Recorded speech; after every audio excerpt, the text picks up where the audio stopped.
देखा जाए तो दुनिया में रोज बहुत सारे लोग नौकरी से निकाले जाते हैं या नौकरी पाने के लिए कंपनियों के दरवाजे खटखटाते हैं। उनमें से कुछ लोगों को नौकरी मिलती है और कुछ को नहीं।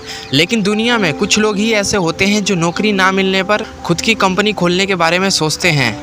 इन्हीं लोगों में से एक जुनूनी मेहनती काम करने के लिए एक हद पागल व्यक्ति का नाम जैक मा है, जो चीन के सबसे अमीर लोगों में से एक है, जिन्होंने चीन के सबसे बड़ी ई-कॉमर्स साइट अलीबाबा का निर्माण किया। एक बार केएफसी में नौकरी के लिए जब केएफसी पहली बार जैक मा के शहर में आया था, इस नौकरी के लिए 24 लोगों ने अप्लाई किया था, जिसमें से 23 लोगों को सिलेक्ट हो गए, लेकिन एकमात्र जैक मा का सिलेक्ट नहीं हुआ। आप इसी बात से अंदाज़ा लगा सकते हैं कि उन्होंने अपने जीवन में कितनी ठोकरें खाई हैं। आइए जानते हैं जैक मा का मिलियनर माइंडसेट के बारे में। जैक मा ने करियर की शुरुआत काफ़ी कठिन और स्ट्रगल रहा। जैक मा ने 30 अलग अलग जगहों पर नौकरी के लिए अप्लाई किए, लेकिन हर बार उन्हें निराशा ही हाथ लगी। जैक मा सबसे पहले एक पुलिस की नौकरी के लिए अप्लाई किए थे, लेकिन ढीला ढाला देखकर उन्हें साफ मना कर दिया गया था। उसके बाद केएफसी ने भी रिजेक्ट कर दिया। जैक मा इंटरनेट की दुनिया में बिजनेस करने से पहले एक ट्रांसलेशन कंपनी चलाते थे। 1994 में जैक मा ने पहली बार इंटरनेट का नाम सुना, जिसके बाद वो अमेरिका गए और वहाँ उन्होंने इंटरनेट देखा और उन्होंने सबसे पहले शब्द इंटरनेट पर बीर बालू टाइप किया। उनके सामने कई देशों के बियर ऑपरेशन दिखे, लेकिन चाइनीज बियर नहीं दिखा। अगली बार उन्होंने चीन के बारे में सामान्य जानकारी ढूंढने की कोशिश की, लेकिन फिर भी वह चौंक गए। चीन को कोई जानकारी इंटरनेट पर उपलब्ध ही नहीं थी। अपने देश की जानकारी इंटरनेट पर ना होने से जैक मा को काफ़ी दुख हुआ, क्योंकि उसमें उन्हें लग गया था कि चीन में तकनीकी क्षेत्र में अन्य देशों से काफ़ी पीछे है। इसी वजह से उन्होंने अपने दोस्तों के साथ मिलकर चीन की जानकारी देने वाली पहली वेबसाइट उगली बनाई। इस वेबसाइट के बनाने का महज 5 घंटों के अंदर उन्होंने कुछ चीनी लोगों के ईमेल आए जो जैक मा के बारे में जानना चाहते थे। तब जैक मा को एहसास हुआ कि इंटरनेट से बहुत कुछ किया जा सकता है। 1995 में जैक मा, उनकी पत्नी और दोस्तों ने मिलकर $20,000 इकट्ठे किए और एक कंपनी की शुरुआत की। इस कंपनी का मुख्य काम था दूसरी कंपनियों के लिए वेबसाइट बनाना। उन्होंने अपनी कंपनी का नाम चाइना येलो पेज रखा था। इस कंपनी को शुरू करने के लिए जैक मा ने अपनी बहन से पैसे उधार लिए थे, लेकिन यह कंपनी फेल हो गई। इसके बाद उन्होंने चीन की कॉमर्स मिनिस्ट्री में काम किया, जिसमें वह अध्यक्ष पद में थे।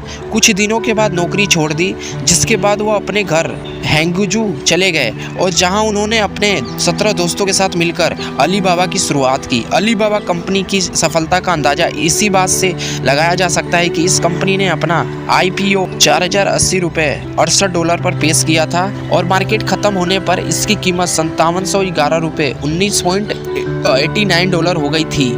इससे अमेरिका का अब तक का सबसे बड़ा IPO को बताया जाता है। उनकी निजी संपत्ति की कीमत करीब 13,800 करोड़ रुपए है। ग्लोबल ई-कॉमर्स सिस्टम को सुधारने के लिए 2003 में जैक मा ने तबाओ मार्केट प्लेस की स्थापना की, जिसके बढ़ते प्रभाव को देखते हुए ईबे ने इसे खरीदने का ऑफर दिया, लेकिन जैक मा ने ईबे का प्रस्ताव ठुकरा दिया और इसकी बजाय उसने याहू के को फाउंडर जेरी से $1 बिलियन की सहायता ली। चीन के सबसे अमीर इस व्यक्ति ने एक व्यक्ति ऐसा भी देखा था जब उन्हें केएफसी ने नौकरी देने से मना कर दिया था।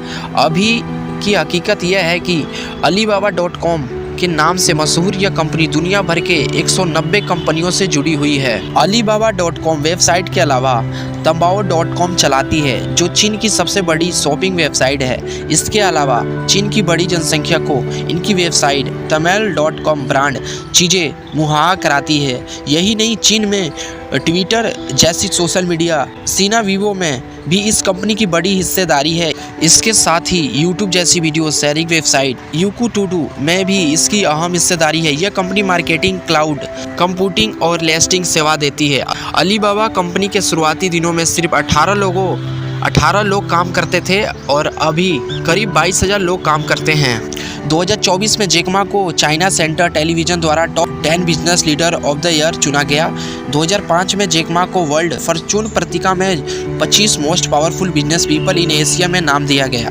2007 में बिजनेस वीक पर उन्हें business person of the year चुना गया। 2008 में जैक मा को वर्ल्ड बेस्ट CEO की 30 लोगों की लिस्ट में चुना गया। 2009 में टाइम मैनेजमेंट द्वारा जैक मा को विश्व के 100 सबसे प्रभावशाली व्यक्तियों की सूची में रखा गया और इसी साल उन्होंने फोर्ब्स चीन की तरफ से top 10 most respective enterprises in China चुना गया। 2010 में जैक मा को फोर्ब एशिया द्वारा प्रकृति आपदा प्रबंधन और गरीबी उन्मूलन कार्यों के लिए एशिया हीरोज ऑफ फिलैंथ्रोपी में से एक चुना गया। 2013 में जैक मा को Hong Kong university of science and technology द्वारा डॉक्टरेट की उपाधि दी गई। 2014 में फोर्ब्स द्वारा विश्व के प्रभावशाली व्यक्तियों की सूची में 30वां स्थान दिया गया। 2015 में जैक मा को द एशियन अवार्ड में इंटरप्राइजेस ऑफ द ईयर से नवाजा गया। अगर आप नौकरी से छुटकारा पाना चाहते हैं तो इसका मतलब है कि या तो आप नौकरी छोड़ना चाहते हैं या फिर कोई ऐसा विकल्प तलाश रहे हैं जिससे आप अपनी अनलिमिटेड मनी कमा सके। तो देखो, बिना सोचे समझे नौकरी छोड़ना सही नहीं होगा। पहले कुछ महीनों के लिए खर्च के लिए सेविंग करो, अपने खर्चों के लिए सेविंग करो। कोई नया काम शुरू करने से पहले एक बैकअप प्लान करो। अगर आप किसी स्किल में माहिर हैं जैसे content writing, graphic designing, programming, digital marketing, तो फ्रीलांसिंग शुरुआत कर सकते हो। अगर ये सब नहीं आता तो आप सीख सकते हो। यूट्यूब पर बहुत वीडियो पड़ी हैं। छोटे स्तर पर बिजनेस शुरू करो जैसे online store, blogging, YouTube channel या एड एजेंसी। बिना नौकरी छोड़े कोई दूसरा काम शुरू करो ताकि आप उसे बढ़ाने के बाद सुरक्षित रूप से नौकरी छोड़ सको। वीकेंड और फ्री टाइम में एक्स्ट्रा इनकम सोर्स बनाने पर ध्यान दो। अगर आपके पास बचत है तो उससे सही जगह इन्वेस्ट करो जैसे share market, mutual fund, real estate या कोई बिजनेस। खुद को मानसिकता रूप से तैयार करें कि नौकरी के बिना आपको खुद ही अपने लिए जिम्मेदारी उठानी होगी। नई स्किल सीखें जो आपको स्वतंत्र रूप से कमाने में मदद कर सके। पैसिव इनकम बनाओ जैसे कि retail income, affiliate marketing, online course बेचना, ब्लॉगिंग या यूट्यूब चैनल से पैसे कमाने के तरीके अपनाओ। जब आपको लगे कि आपकी साइड इनकम या बिजनेस से इतना पैसा आ रहा है कि आप आराम से जीवन जी सकते हैं, तभी नौकरी छोड़ें। अगर आप जल्दीबाजी में नौकरी छोड़ते हैं तो यह आर्थिक और मानसिक दबाव बढ़ सकता है। सही प्लानिंग करें और धीरे धीरे अपने लक्ष्यों की ओर बढ़ते रहें। देखो भाई लोग, अगर आप लोग नौकरी के चक्कर में पड़े हो, समझो तुम्हारी लाइफ खत्म है। यह 2025 चल रहा है, 2030 कब आ जाएगा पता ही नहीं चलेगा। इसलिए समय के साथ बदल जाओ तो अच्छा है। ये जो तुम इंटरनेट पे वीडियो देखते हो, सोशल मीडिया पर लगे रहते हो, तुम्हें पता है ये जो वीडियो बनाते कितना कमाते हैं? भाई करोड़ों में कमाते हैं। फॉर्च्यूनर जैसी बड़ी बड़ी गाड़ियों में घूमते हैं। तुम उनकी वीडियो देख के क्या होते हो? बस इन्फ्लुएंस होते हो और इंजॉय करते हो और थोड़ा सा हंसते हो। अरे यार, इसी इंटरनेट से तुम भी करोड़ों कमा सकते हो। इंटरनेट पे बहुत पैसा है। देखो, अगर कोई नौकरी लेने जाओगे 10,000 की, तो वो तुमसे इंटरव्यू लेगा, 10 सवालें पूछेगा, तुम्हें रिजेक्ट कर सकता है। और ये सब करने के बाद अगर गलती से तुम सिलेक्ट हो गए तो कितना रुपये देगा? 10,000 देगा। पूरे महीने प्रेशर अलग से देगा और 10,000 रुपये देगा और उसके साथ तुम्हारी डिग्री भी पूछेगा कि तुम पढ़े लिखे कितना हो, तब जाके 10,000 देगा। और इंटरनेट ना ही डिग्री मांगता है ना ही कुछ मांगता है, ओनली आपका मास्टर माइंड सेट। अगर आप मास्टर माइंड हो, अगर आपको किसी चीज़ में स्किल है तो आप कर सकते हो, करोड़ों कमा सकते हो। देखो, बीता हुआ कल तुम्हारे दिमाग में है और आने वाला कल तुम्हारे हाथ में है। देखो, तुम्हारी लाइफ तुम्हारे हाथ में है कि तो बना लो या फिर बिगाड़ लो।